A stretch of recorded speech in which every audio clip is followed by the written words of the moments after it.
अस्सलाम वालेकुम। Today we will discuss how can find our characteristics of a ring. आज के लेक्चर में हम डिस्कस करेंगे हमारे पास कैरेक्टरिस्टिक्स ऑफ रिंग किस तरीके से फाइंड की जाती है। ठीक है, यानी हम उसको डिफाइन करेंगे, उस पर बेस्ड सम एग्जांपल्स करेंगे और सम रिजल्ट्स भी डिस्कस करेंगे। इन प्रीवियस लेक्चर में एक थ्योरम डिस्कस किया था जिसमें हमने कहा था कि हमारे पास एवरी फील्ड जो होती है वो हमारे पास इंटीग्रल डोमेन होती है, लेकिन इसका कन्वर्स होल्ड करे ज़रूरी नहीं है। ठीक है, तो हमारे लेक्चर सीरीज को कंटिन्यू रखते हुए आज के लेक्चर में हम डिस्कस करेंगे कि हमारे पास कैरेक्टरिस्टिक्स ऑफ अ रिंग क्या होती है। ठीक है, लेट कर लेते हैं कि आर हमारे पास क्या है, बी अ रिंग। हमारे पास एक रिंग गिवन हो, ठीक है, उसमें हमारे पास इफ देयर एग्जिस्ट, हमारे पास एक एग्जिस्ट करना चाहिए लीस्ट पॉजिटिव इंटीजर। उसमें एक लीस्ट पॉजिटिव इंटीजर से डेट एन एग्जिस्ट करना चाहिए। किस तरीके से कि एन को रिंग के तमाम एलिमेंट के साथ मल्टीप्लाई करें तो हमें क्या मिल जाना चाहिए, 0 मिल जाए। यानी ये रिंग के तमाम एलिमेंट के लिए ये होल्ड करे कंडीशन। ठीक है, ये कंडीशन होल्ड करे तो उसको, ठीक है, तो इस केस में हमारे पास जो एन होगा वो उस रिंग की कैरेक्टरिस्टिक्स होगी, वो उस रिंग की क्या होगी, यानी ये जो लीस्ट पॉजिटिव इंटीजर एन है ना, ये हमारे पास क्या होगा, कैरेक्टरिस्टिक्स होगी उस रिंग की। ठीक है, then R is said to be a ring with finite characteristics. ठीक है, मैं इसको एक एग्जांपल पे अप्लाई करूंगी जिससे आप बहुत अच्छे से अंडरस्टैंड कर जाएंगे इसका क्या मतलब है। ठीक है, अगर ये तो चलो आपको समझ आ गई, अगर अगर कोई लीस्ट पॉजिटिव इंटीजर एग्जिस्ट ना करे तो वो उस केस में क्या होता है। ठीक है, यानी अगर कोई लीस्ट पॉजिटिव इंटीजर एग्जिस्ट ना करे तो तब क्या होता है। ठीक है, यानी यहाँ पे देखें, इफ मैं यहाँ पे आपको बताती चलती हूँ, देन हम एग्जाम्पल पे अप्लाई करते हैं। इफ नो सच, ठीक है, कोई ऐसा positive integer, if no such positive integer exist, कोई ऐसा पॉजिटिव इंटीजर ना एग्जिस्ट करे, ठीक है, no such positive integer exist, then R is said to be a यानी वो जो रिंग है is said to be a characteristics 0। उसको क्या बोलते हैं, कैरेक्टरिस्टिक्स 0 बोलते हैं। ठीक है, यानी कोई least positive integer n exist ना करे तो उसको क्या बोलते हैं, उस केस में कैरेक्टरिस्टिक्स 0 बोलते हैं। ठीक है, मैं इसको एग्जांपल पे अप्लाई करूंगी तो आप बहुत अच्छे से अंडरस्टैंड कर जाएंगे कि इसका मीन क्या है। ठीक है, यानी देखें, मैं यहाँ पे फर्स्ट एग्जांपल लेती हूँ, set of modulo group Z 4 की ले लेते हैं। ठीक है, आप जानते हैं कि ये हमेशा हमारे पास क्या होती है, रिंग होती है। जी आप जानते हैं इस बात को, हमने हर लेक्चर में इसकी एक एग्जांपल लेके चले हैं। ठीक है, अगर हम बात करें कि हमारे पास इसकी कैरेक्टरिस्टिक्स क्या होगी, ठीक है, आप जानते हैं कि Z4 किस तरीके से डिफाइन होता है। जी आप जानते हैं इसमें क्या आता है, 0 1 2 और 3। ठीक है, हम अब बात करें कि इसकी कैरेक्टरिस्टिक क्या होगी। ठीक है, 1 को मैं कितने टाइम ऐड करूँ कि मुझे 0 मिल जाए।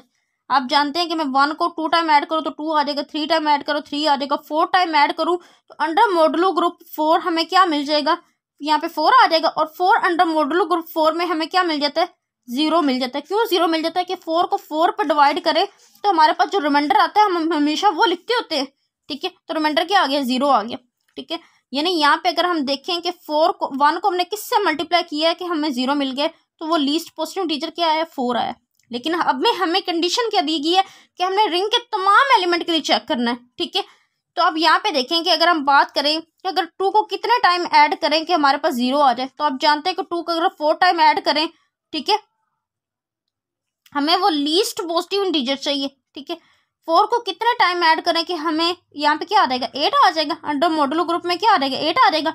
8 को 4 पर डिवाइड करें, रिमाइंडर क्या आ जाएगा, 0 आ जाएगा। ठीक है, इस तरीके से 3, अगर आपके माइंड में ये क्वेश्चन आ रहा होगा कि अगर 2 को हम 2 टाइम ऐड करें तब भी तो 0 आ जाएगा, लेकिन आप ये देखें ना कि ये तमाम एलिमेंट के लिए होल्ड करना चाहिए, एक एलिमेंट के लिए नहीं देखना।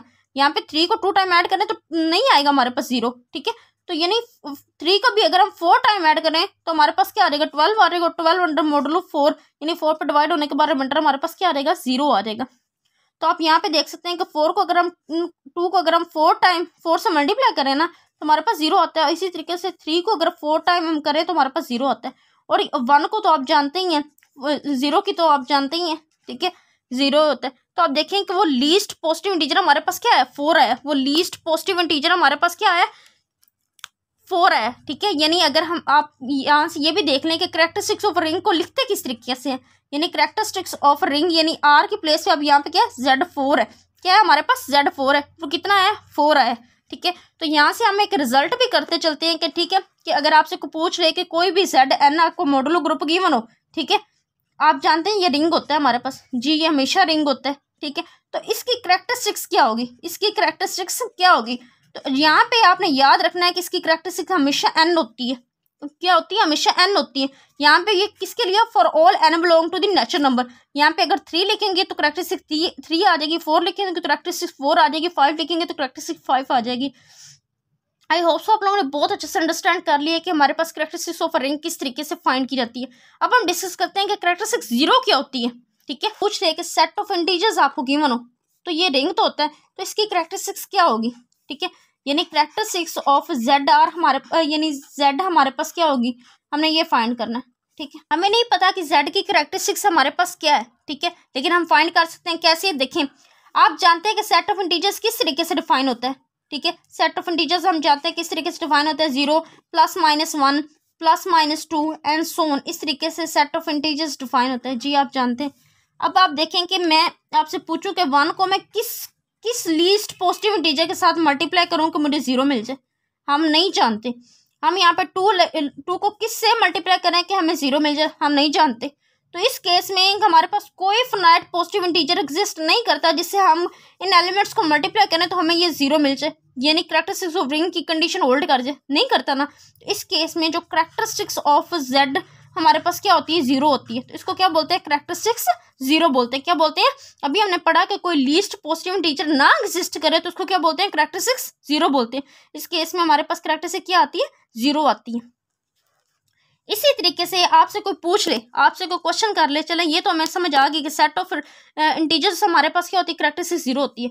तो सेट ऑफ रैशनल नंबर्स की करैक्टरिस्टिक्स क्या होगी, सेट ऑफ रैशनल नंबर्स की करैक्टरिस्टिक्स क्या होगी, तो वो भी 0 होगी। क्यों 0 होगी, कोई लीस्ट पॉजिटिव इंटीजर एग्जिस्ट ही नहीं करता कि आप उसके रिंग के तमाम एलिमेंट के साथ वो कंडीशन होल्ड कर जाए, करता ही नहीं है। इस तरीके से आप करैक्टरिस्टिक्स ऑफ रैशनल नंबर्स हमारे पास 0 आ गई। इस तरीके से सेट ऑफ रियल नंबर्स की करैक्टरिस्टिक्स भी हमारे पास क्या होगी, 0 होगी। इसी तरीके से करैक्टरिस्टिक्स ऑफ कॉम्प्लेक्स नंबर में हमारे पास क्या होगी, 0 होगी, ठीक है। आई होप सो आप लोगों ने आज का लेक्चर बहुत अच्छे से अंडरस्टैंड कर लिया क्यों ये 0 क्यों आई है, ठीक है। आपने बहुत अच्छे, क्योंकि यहाँ पे कोई पॉजिटिव इंटीजर एग्जिस्ट नहीं करता, यानी यहाँ पे रिजल्ट है कि जो हमारे पास इनफाइनाइट रिंग होती है ना, यानी जो हमारे पास इनफाइनाइट रिंग होती है, ठीक है, उनमें कोई लीस्ट पॉजिटिव इंटीजर एग्जिस्ट ही नहीं करता, ठीक है। उन केसेस में हमारे पास जो करैक्टरिस्टिक्स क्या आती है, 0 आती है। करैक्टरिस्टिक्स क्या आती है, आई होप सो आप लोगों ने आज का लेक्चर बहुत अच्छे से अंडरस्टैंड कर लिया होगा कि हमारे पास करैक्टरिस्टिक्स ऑफ रिंग किस तरीके से फाइंड की जाती है, ठीक है। तो हमने मॉडुलो ग्रुप के लिए भी डायरेक्ट रिजल्ट फाइंड किया, ठीक है, और इसी तरीके से हमने इनके लिए भी रिजल्ट फाइंड किया। तो अगर आप लोगों को फिर भी कोई डाउट तो आप मुझसे कमेंट सेक्शन में पूछ सकते हैं। आज के लिए इतना ही, अल्लाह हाफिज़।